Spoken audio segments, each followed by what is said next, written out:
Good morning student, my name is Sumit Sharma और आज हम पढ़ने जा रहे हैं अपनी सोशल स्टडी के चैप्टर 29 जिसका नाम है एशिया इकोनॉमिक रिसोर्सेज यानी एशिया के आर्थिक संसाधन। आज के इस लेक्चर में हम जानेंगे importance of agriculture in Asia यानी एशिया महाद्वीप में कृषि का क्या महत्व है। The main minerals and energy resources, मुख्य खनिज और शक्ति के संसाधनों के बारे में भी जानेंगे। इसके अलावा हम जानेंगे the type of development made in important industry and means of transportation, महाद्वीप में प्रमुख उद्योग धंधे एवं यातायात का विकास किस प्रकार का है। इसके अलावा हम देखेंगे the contribution of agriculture, minerals, energy resource, industry and transport in the economic development यानी कृषि, खनिज, ऊर्जा के साधन, उद्योग धंधे तथा यातायात साधनों का एशिया के आर्थिक विकास में क्या योगदान है। इसके अलावा हम देखेंगे importance of the position of India in Asia and information about important country, Asia में भारत की स्थिति का महत्व एवं प्रमुख देशों की जानकारी। So let's begin. हम जानते हैं कि एशिया जो है संसार का सबसे बड़ा कॉन्टिनेंट है।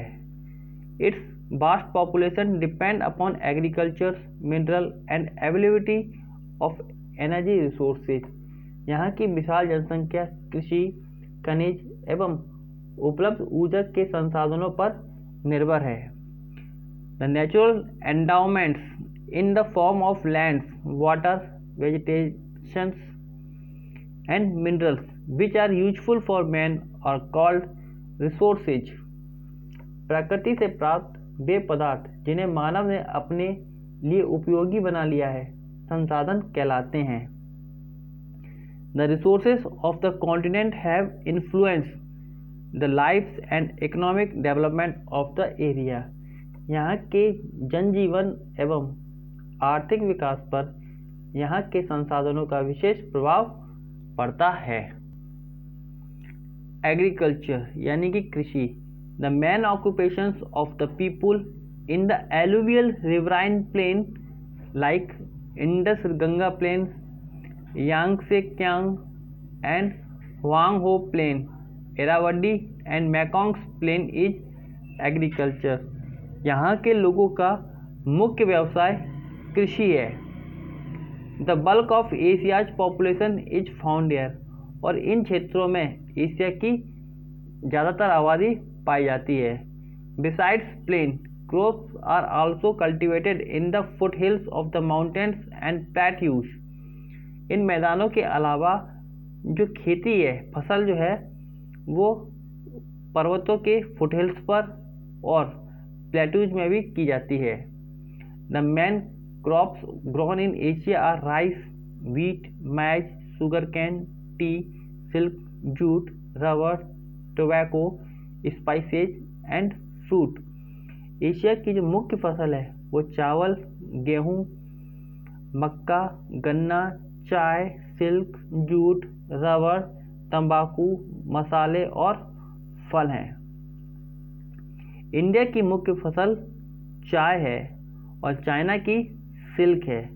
इसके अलावा इंडोनेशिया में रबर बहुत अधिक मात्रा में उगाई जाती है जो यहाँ की इकोनॉमी को बढ़ा रही है। Minerals and energy resources, besides agriculture produce, minerals and energy resources are also very important because they are very essential for industry, कृषि में विभिन्न फसलों के उत्पादन के साथ साथ खनिज एवं ऊर्जा के साधन भी किसी भी देश की आर्थिक स्थिति को मजबूत आधार प्रदान करते हैं, क्योंकि खनिज एवं ऊर्जा के साधन ही उद्योगों के प्रमुख आधार होते हैं। Coal in China, Japan and India, China, Japan और भारत में कोयला, ईरान, इराक, कुवैत और यूनाइटेड अरब अमीरात में जो मिनरल ऑयल है वो यहाँ की इकोनॉमी में बहुत बड़ा योगदान देते हैं।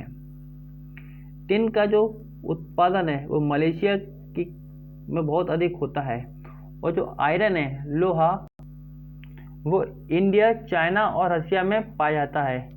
इनके अलावा मैग्नीज, कॉपर, माइका और गोल्ड भी एशिया के अंदर बहुत अधिक मात्रा में उपलब्ध है। टू नो अबाउट, अब देखते हैं इंडस्ट्री के बारे में, यानी उद्योगों के बारे में। किसी महाद्वीप के कृषि, खनिज एवं ऊर्जा के संसाधनों का प्रत्यक्ष प्रभाव वहाँ के उद्योगों पर होता है। एशिया महाद्वीप में भी इनका बहुत प्रभाव देखने को मिलता है।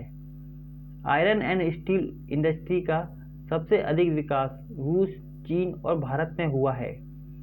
यहाँ से लौह इस्पात का सामान निर्यात किया जाता है।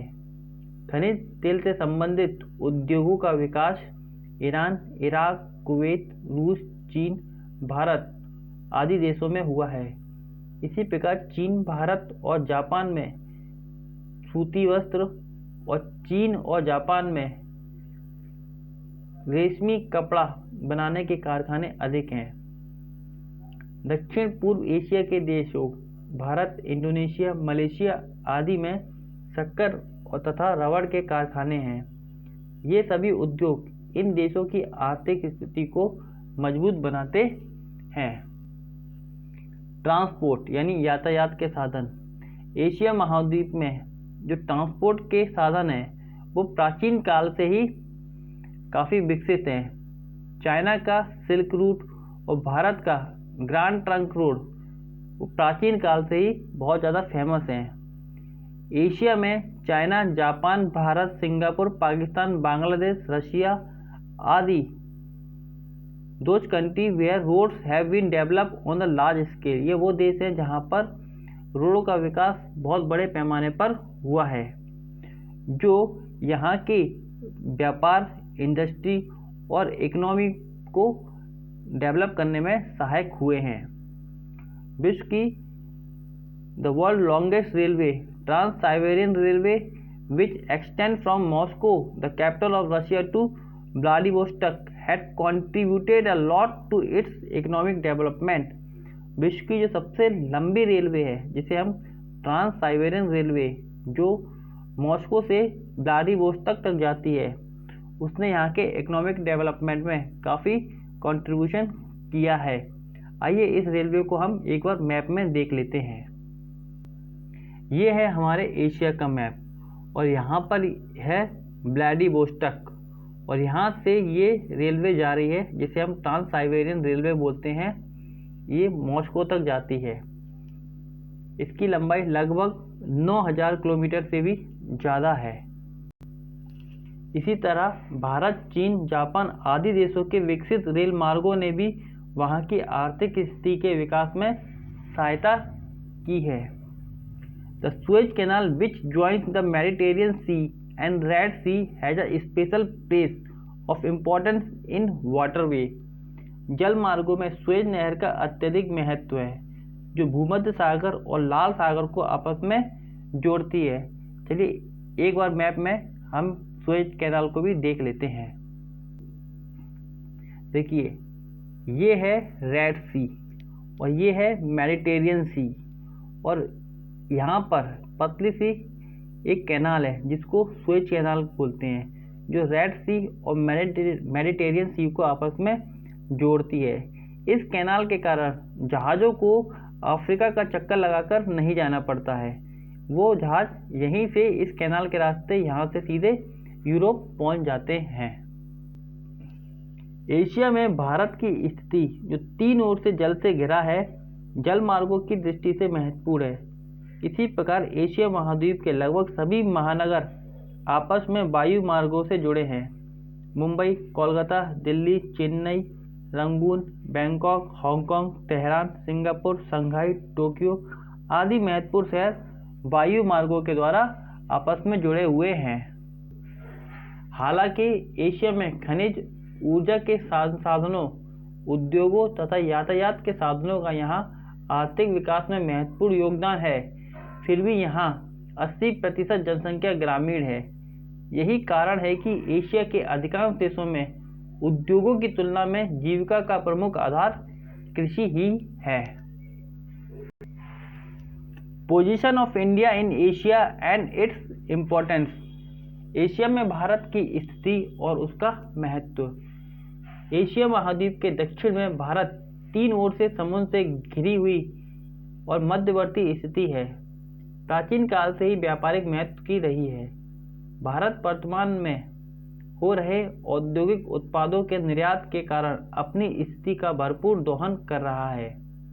महत्वपूर्ण स्थिति के कारण ही भारत से विश्व के मुख्य वायु मार्ग गुजरते हैं। उष्ण जलवायु से समशीतोष्ण जलवायु के विस्तार होने के कारण भारत कृषि की दृष्टि से महत्वपूर्ण है। वर्तमान में भारत इंफॉर्मेशन टेक्नोलॉजी के क्षेत्र में विश्व का महत्वपूर्ण देश है। द पीपुल्स, एशिया के लोग। जनसंख्या की दृष्टि से एशिया में चीन का स्थान पहला और भारत का दूसरा है। विश्व की लगभग 2/3 जनसंख्या केवल एशिया महाद्वीप में निवास करती है। एशिया का जनजीवन मुख्य रूप से कृषि पर आधारित है। अभी भी अधिकांश स्थानों पर लोग पुराने परंपरागत ढंग से कृषि करते हैं।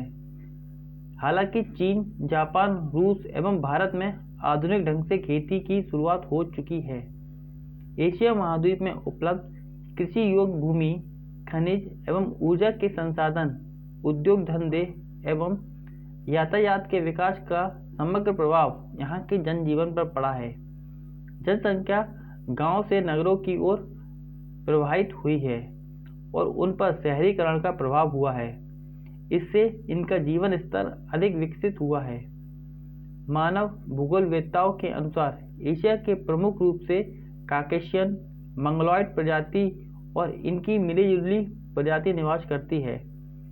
महाद्वीप में कुछ भ्रमणशील व घुमत्तू जातियां भी हैं, जैसे उत्तरी एशिया में समोइडीज, याकूत, स्टेपी प्रदेश के किर्गिज और कज़ाक और मध्य एशिया के कालमुख, अरब के बद्दू इत्यादि।